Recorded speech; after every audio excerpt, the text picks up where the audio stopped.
Nessa terça-feira nós temos mais uma entrevista sobre as eleições e dessa vez a gente vai falar sobre Pouso Alegre. Afinal de contas, é a cidade, né, que tem também um dos maiores números de população, fica atrás só de Poços de Caldas, uma das maiores economias aqui do sul de Minas, impacta até no estado e a gente vai falar sobre isso com o advogado Claudinei Ferreira Moscardini Chavasco, que esteve conosco na cobertura das eleições aqui no domingo, você já conhece, e agora vai falar um pouquinho para a gente especificamente desse segundo mandato do prefeito reeleito. Boa noite, doutor Claudinei. Boa noite, Nayara.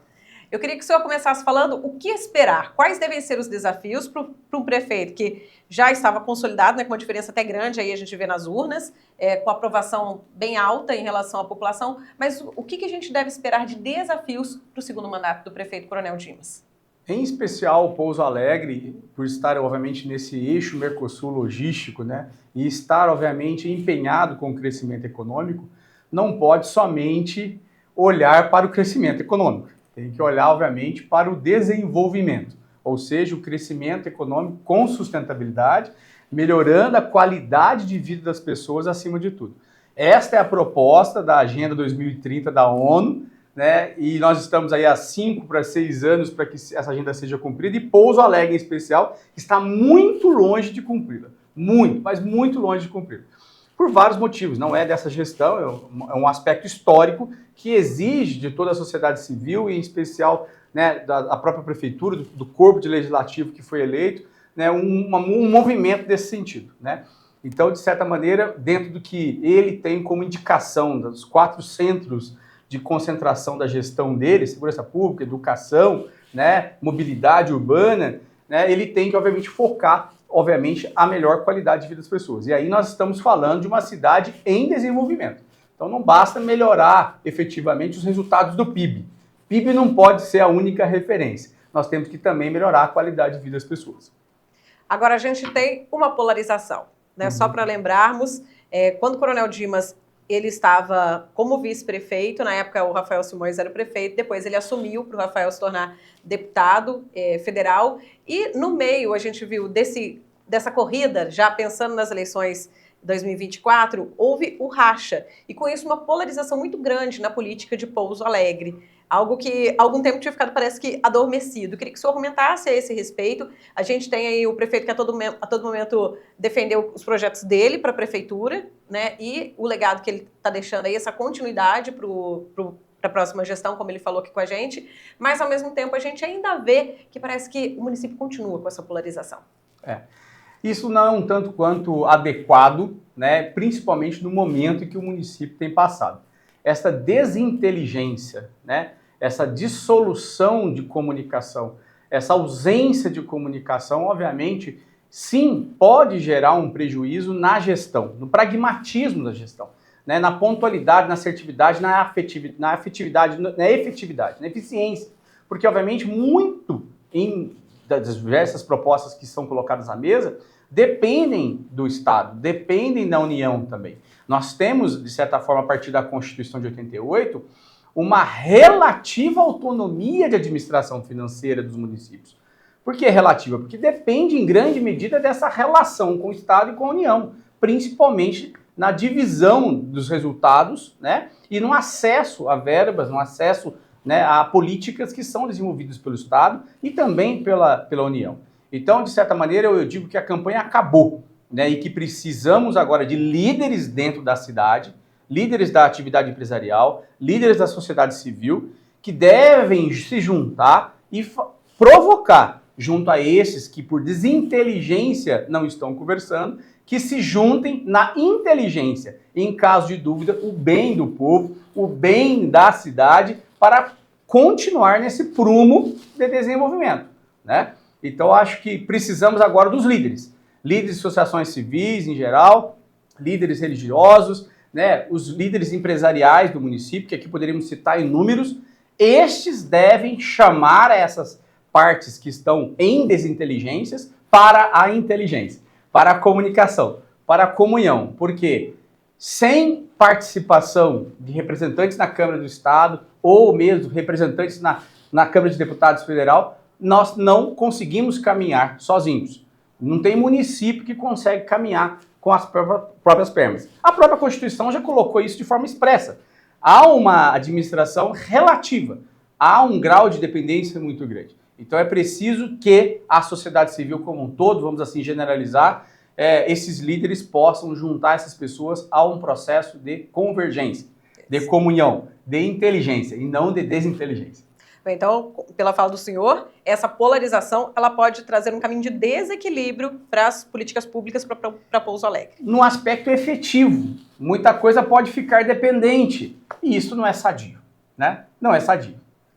Bem, ao contrário um pouco dessa situação, a gente já comentou ontem aqui na entrevista com o prefeito reeleito, que a gente vê uma Câmara com uma base, assim, de certa harmonia, porque 9 dos 15 vereadores eleitos para Pouso Alegre, né, a maioria deles até reeleitos, ela é formada, então, com uma base na aliança que apoia os republicanos, né, o partido do atual prefeito e próximo também.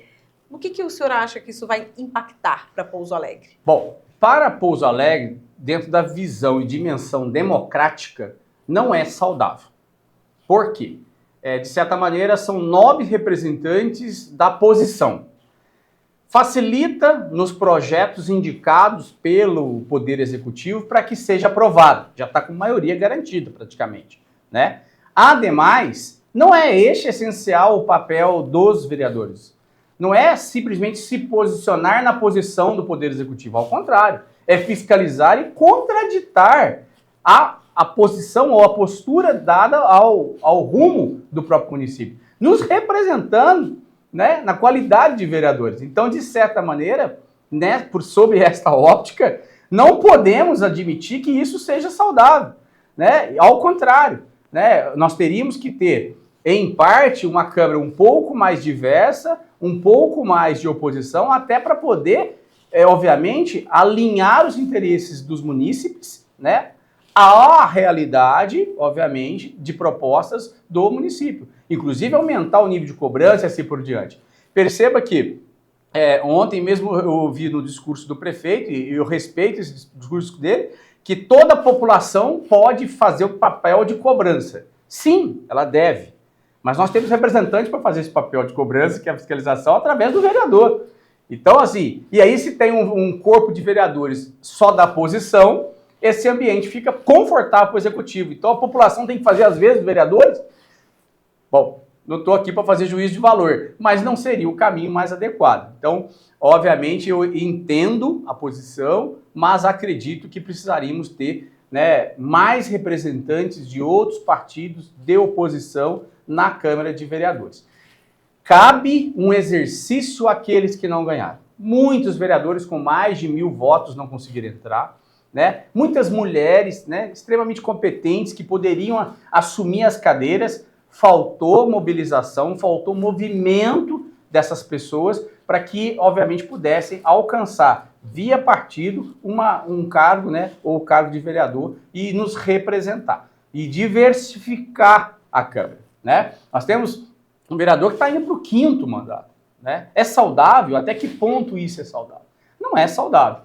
É importante a renovação também, é importante a oxigenação do ambiente para que, obviamente, e outra, vereadores que assumam seu papel com propostas no prumo e no rumo do desenvolvimento.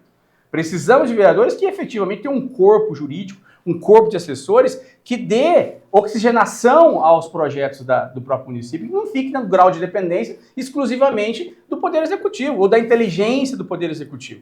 Não, nós precisamos ter inteligência legislativa por via do corpo de vereadores também.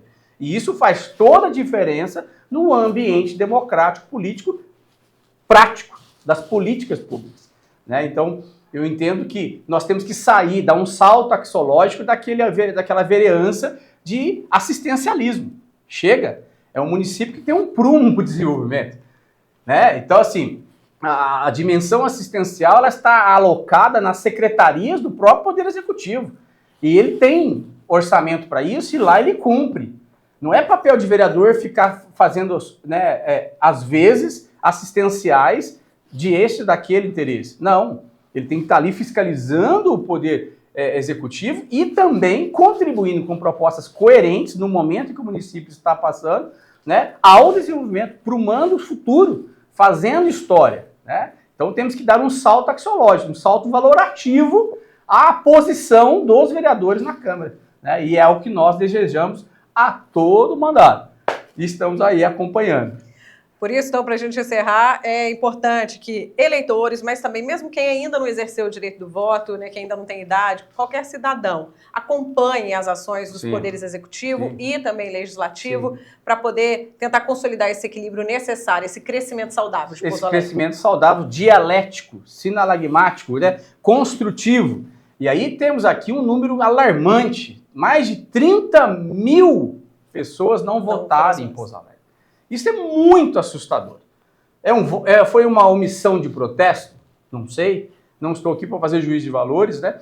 Mas é um número a se colocar na mesa. É um número de nível de atenção. Então, há uma fragilidade no processo democrático de Pouso Alegre quando você tem mais de 30 mil, né, possíveis eleitores que não foram cumprir sua tarefa mínima. Né? Então, convidamos a todos que participem mais ativamente da vida pública e da vida política, que assistam às sessões da Câmara, né? Que mobilizem nas suas comunidades, nos seus grupos, associações, propostas concretas para a melhor qualidade de vida de todos.